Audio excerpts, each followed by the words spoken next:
They went down, they tied his feet together and tied their arms back up and had them kneel down. They cut their heads off. Such atrocities against Americans and Filipinos were commonplace during the Bataan Death March. It was 47 years ago this month that the Japanese marched thousands of starving, weak, and diseased prisoners of war through heat, dirt, and death after the fall of the Philippines. I'm Brian Patrick, and we'll relive these sacrifices made in the name of freedom this week on For Veterans Only.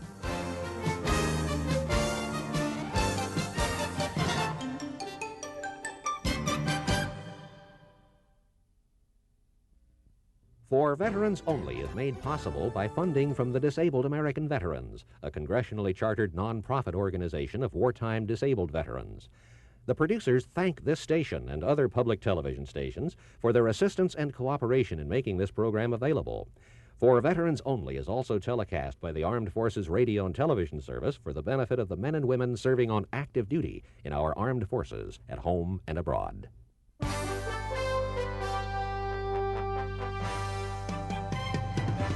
For Veterans Only is a national television news magazine for America's veterans and a presentation of Veterans Productions USA. Reporting for Veterans Only is Jim Clay. Some recent legislation affecting veterans suffering from the disease of alcoholism is beginning to have some impact. Mary Miller has this report from Washington.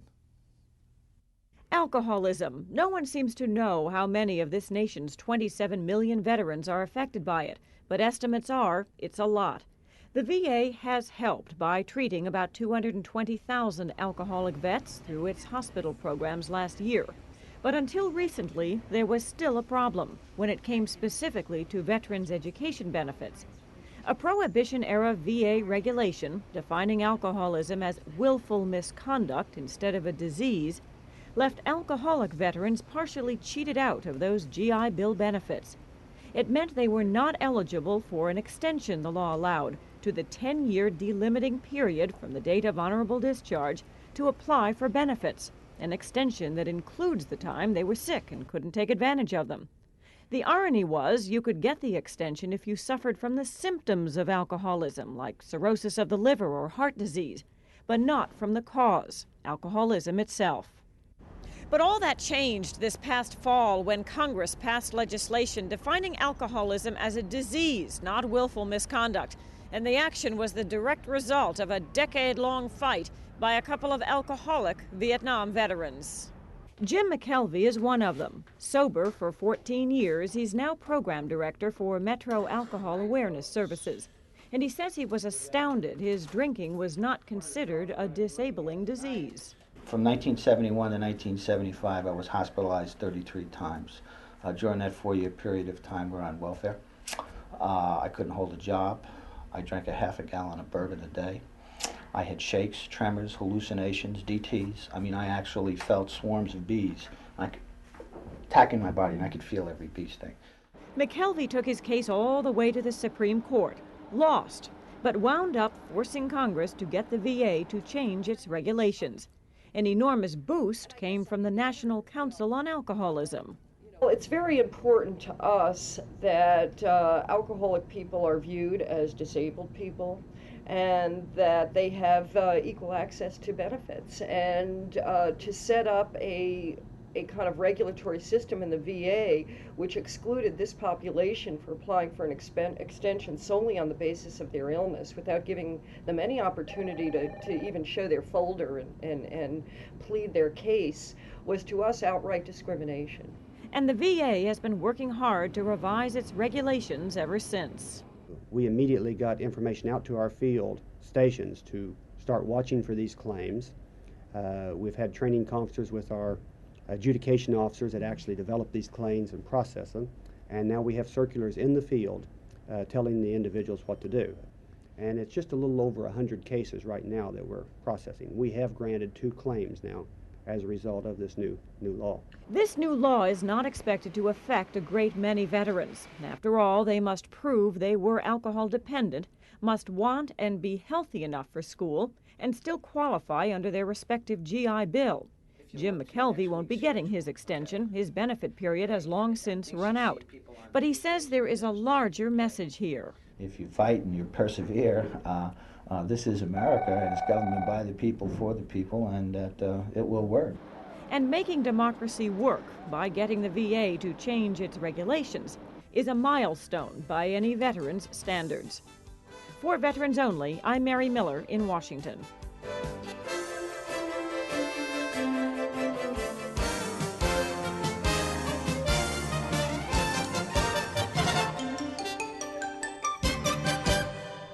Many of the survivors still have nightmares to this day.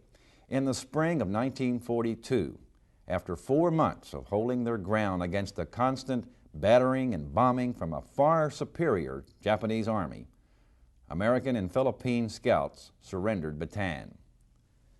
They were subjected to the most inhumane conditions during a time that we know as the Bataan Death March. Hundreds died along the way, while others survived only to die in disease-infested prison camps. Brian Patrick backgrounds the horrors and the heroes of Bataan and Corregidor. The Japanese laid down a barrage that these hills, like you see where they're all green, were completely denuded in about a couple hours. And the trees, some of them were hit to look like broom straws sticking up. From that day on until the surrender, it was almost like that. Every day it was overhead bombing, high-level bombing, low-level bombing, strafing, and their artillery, which was really bad. Dr. Alvin Powlite was medical officer for the Provisional Tank Group that held Bataan for more than 4 months as Japanese bombs pounded the peninsula. With medicine, food, and water running out, disease and malnutrition were as threatening to the troops as the invading Japanese army. We had a lot of these virus things like dengue, and of course there's not anything for that. But our biggest trouble was food. We didn't have enough food. At the capitulation, when we capitulated in Bataan, it was just about 1/4 of rations for all the people there, and most of the men that weighed 195, 200 pounds were down to 135, 125 pounds. What did you eat? Well, we had rice that had a lot of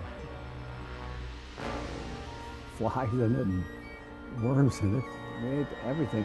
We ate all the carabao that was available down there, and all the horses from these cavalry outfits, and anything that moved. We ate the monkeys, and they had a lot of iguanas. They cleaned them out, and they had a lot of wild pigs, and after a while there wasn't anything except some insects left. Day after day, week after week, the enemy attacks continued. Dr. Powlite recalls how General James Weaver gave the appearance of a much stronger defense than really existed.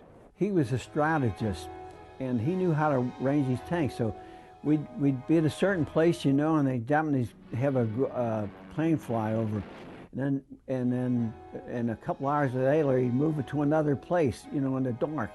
And they realized that they thought we had between 500 to 1,000 tanks. With General Weaver, Dr. Powlite had met with General Douglas MacArthur before the initial attack on the Philippines. What he was interested in was tanks, and Weaver was the man that he wanted to talk to. But all during the conversation, he made you feel like you were part of the conversation. And Weaver said to him, he knew him, he says, "Dyer," he says, "how about," he says, "this medical officer went up there, and there was only a regiment up at the Prairie, and there's a couple of regiments up there in San Fernando and down at out to Anamona, and he says there was another half of a regiment." He said, "How come?"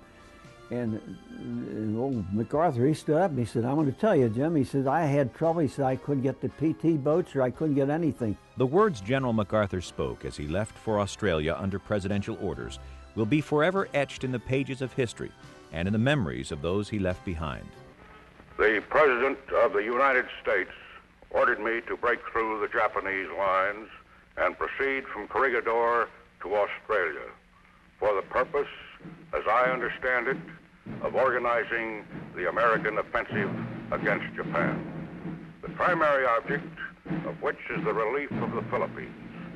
I came through, and I shall return. That promise was perhaps the single ray of hope for those taken prisoner when Bataan fell in April of 1942. The days ahead would be a living hell, remembered as the Bataan Death March. Ben Minota was with the 803rd Engineers, and he lived to talk about it. We were in Marvelis when that march started. It was hot, and San Fernando was 90 kilometers away. We had to do away with our stuff and carry theirs, machine guns and ammo cases. No food and water.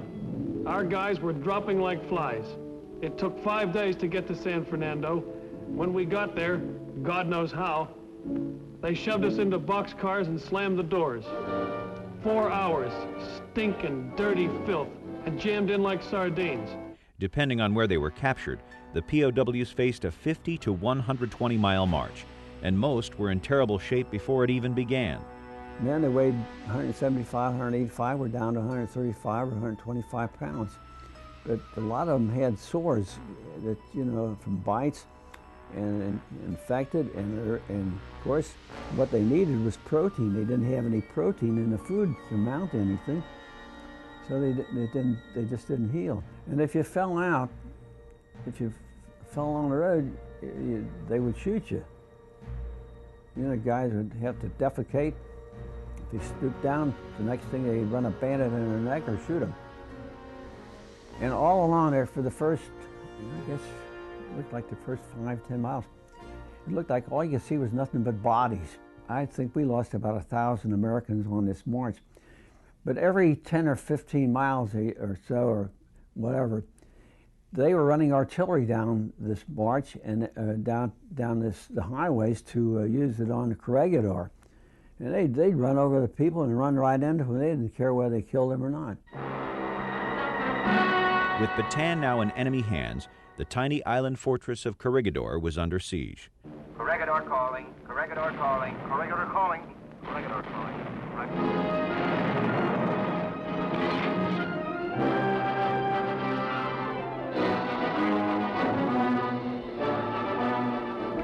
The enemy bombs missed very little on the island that day.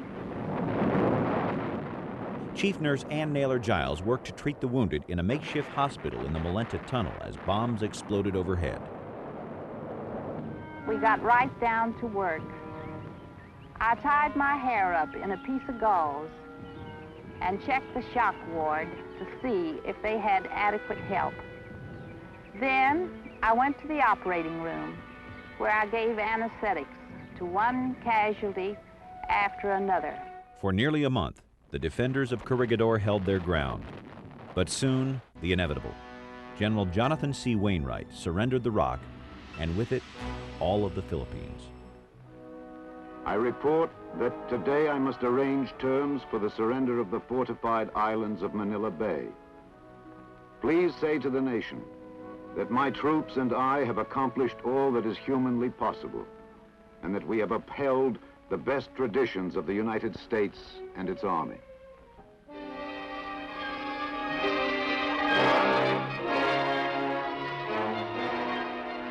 This was a very painful moment for these fighting men, sustained only by the words of General MacArthur echoing through the hills. I came through, and I shall return. While most believed MacArthur would someday return, their immediate concern was surviving captivity, faced daily with torture, filth, disease, and death. This one camp we went in, there must have been about 50 or 60 dead in there. They moved and they piled them to one side. The bodies would be floating around there, and the doggone flies, these green flies with red heads, they're all over the place. They just swarm with flies, and they'd have to hold them down with sticks and dump earth on them so they'd sink down in the water. Malaria was the killer. As the GIs used to say, the mosquitoes had air superiority. All around us, the Japanese officers inspecting our equipment and making pictures of us. We never knew why. They never notified our families that we were prisoners. The nurses fell ill with dysentery, which made it even more difficult for us to do our jobs. And all around us, our officers and soldiers streaming in from the hot sands of the beach where they had been placed in camp by the enemy, all suffering from dysentery, skin infections, and just plain exhaustion. It frustrated Dr. Powlite that he had little to work with in treating the sick prisoners. He had read books on survival and also learned some Japanese, and he used that knowledge to help others through the ordeal. And I asked this guard in Japanese, you know, asking him in Japanese about giving water. And that son of a buck, he hit me on the top of the head with his rifle. And, but, you know, he got the water for us, too, which is strange.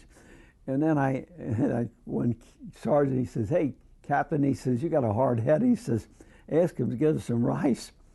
I thought, well, I'll try him again. So I asked him for rice, and he looked at me kind of funny, but he gave us the rice. On another occasion during the death march, Dr. Powlite and a sergeant left the column to fetch some water for the men. This Japanese guard came down there, and he hit the sergeant with the butt of his gun, and he hauled off and hit me in the face. And I looked around and I didn't see anybody, you know, couldn't see anybody. So I hauled off and hit him in the jaw and knocked him out. I know I must have broke his jaws because I lifted him up, you could feel him moving. So then I hit him a couple more times, and then we threw him over into in this bamboo thicket. Later at the prison camp, Dr. Powlite devised a scheme to get the men some badly needed protein. It was his job to feed some pigs the Japanese were keeping for their own meals. But when the guard fell asleep, Powlite found a small boulder near where the pigs were eating. So I socked this pig right between the eyes with this boulder. And you know, that pig, he ran around there, you know, and he slipped a little bit. Come back and I slipped another one. I hit him again. So I called that guard and I said, "Hey, just put that toxin bioki." I mean, he's very sick. Pig's very sick. Yeah. So he goes up and gets a Commandant. In the meantime, I knocked that pig a couple of more times. So the Commandant came down, and I told him in Japanese he was sick, you know, and all that, you know. And I says, "Maybe kill him for the prisoners." He says, "Okay." As a rule, there was little nutrition for any of the prisoners. Water was scarce, and human waste was everywhere. Disease claimed thousands of lives while others simply wasted away. Dr. Powlite was a shadow of a man at 99 pounds, and others suffered worse. All of this is documented in Powlite's bestseller, USAFE, United States Armed Forces in the Far East, based on his own wartime diary. I kept that all through the war. And the Japanese would say, "What was it?" And it was one place I got them to stamp it. I was keeping a record of how many died. Too many died, but their sacrifice in the name of freedom was not lost. Under General MacArthur's command, the Allied forces had regrouped, built up strength, then began reaching out like a giant spider web, taking back the South Pacific island by island.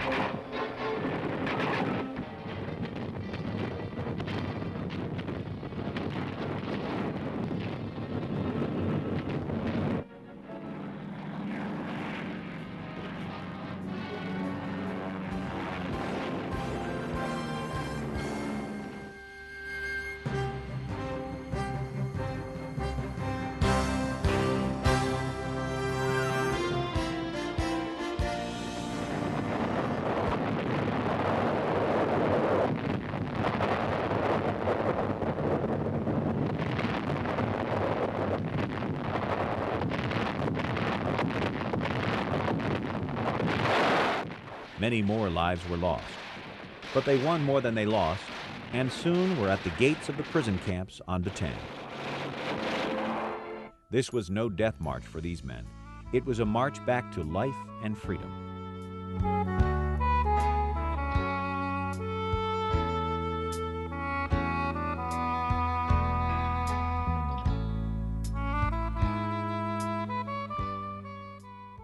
Now, only the rock remained. An all-out attack on Corregidor was launched. Naval and aerial assaults, an amphibious landing, even a parachute drop. General George Jones was a colonel when he led the 503rd Regimental Combat Team in this operation. Any veteran paratrooper knows that when he jumps into an operation, that he's jumping into the unknown. He expects to be surrounded, outnumbered, and outgunned. And the realization of this, of course, certainly makes for individual tension.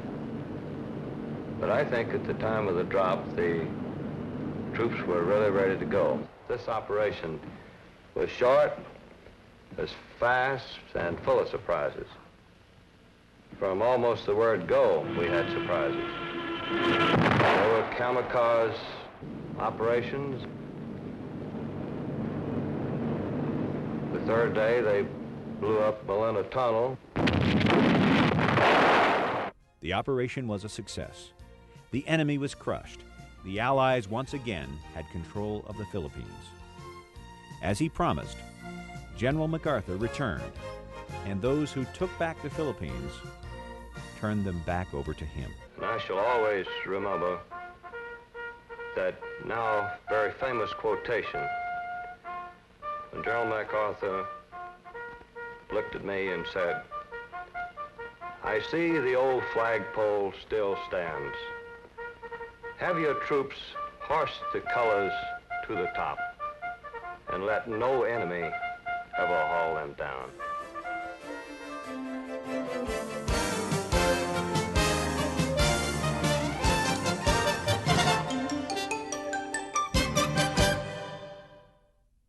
Veterans approaching their 50s and 60s often begin to experience some sight disorders, cataracts in particular. VA has implemented some new technology to combat sight disease. VA News Editor Dennis West has all the details on this week's VA Hotline.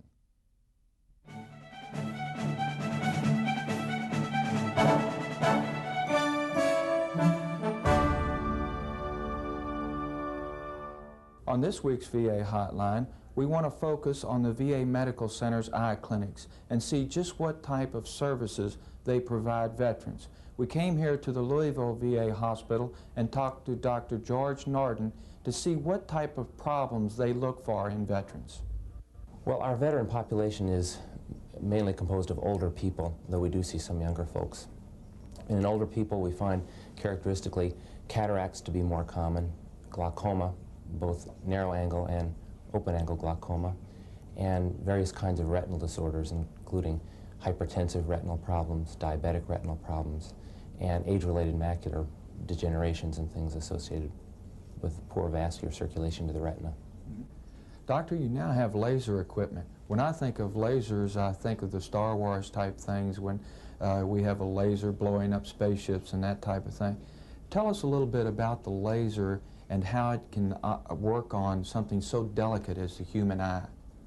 Well, this is a very new, state-of-the-art, sophisticated laser system here that enables us to treat a variety of kinds of diseases. We can treat various types of glaucoma with it. Narrow-angle glaucoma, we can make small holes in the iris that prevent the pressure from going up.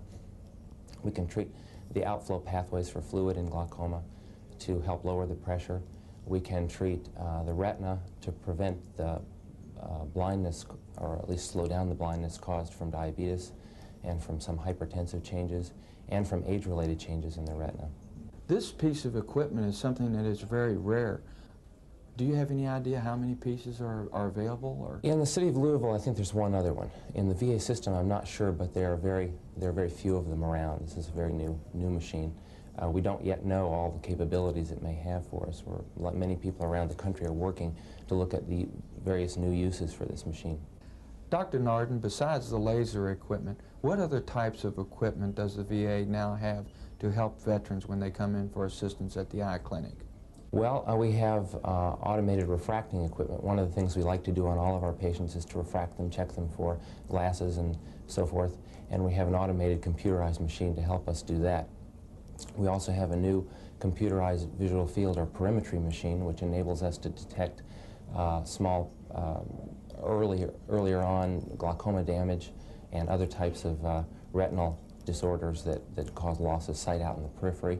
And we have the most state-of-the-art operating microscope with video systems on it that enable us to better teach our resident doctors, who, and that, as you know, is an integral part of the VA care system. This facility is really raising its level, being able to do much more. How does the new clinic that you have now compare to what you had, say, several years ago? Well, it's much larger. We have about twice the space and twice the examining equipment, which will really much better enable us to serve the veterans here faster and more efficiently. And I think we have almost all the state-of-the-art technological pieces of equipment that we could need in an eye clinic to give the patients the best care they can get anywhere. If you would like more information about VA Medical Center eye clinics, contact your nearest VA hospital or write VA Hotline. Because veterans' benefits are constantly changing, the Department of Veterans Affairs has prepared a special booklet entitled A Guide to Veterans Benefits. For a free copy of this informative and timely publication, write to VA Hotline, Post Office Box 1777, Louisville, Kentucky 40201. If you're experiencing a particular problem in qualifying for veterans' entitlements, the Department of Veterans Affairs will provide you with direct assistance. Address your correspondence to VA Hotline, Post Office Box 1777, Louisville, Kentucky 40201.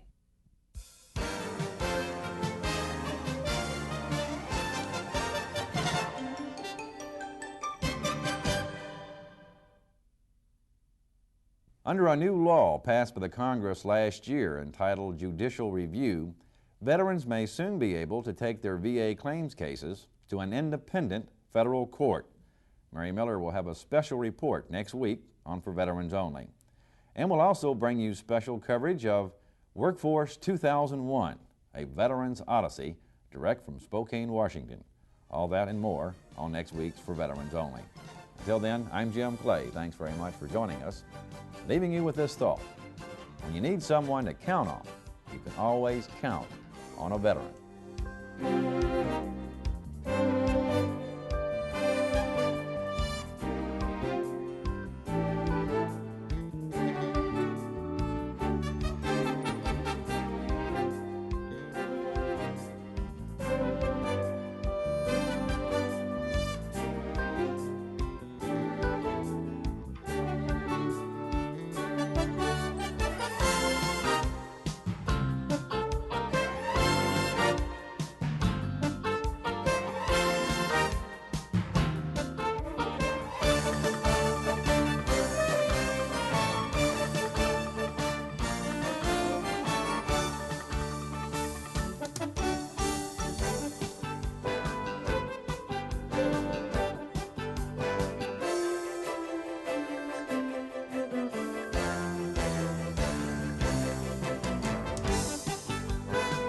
For Veterans Only is a presentation of Veterans Productions USA, which is solely responsible for its content.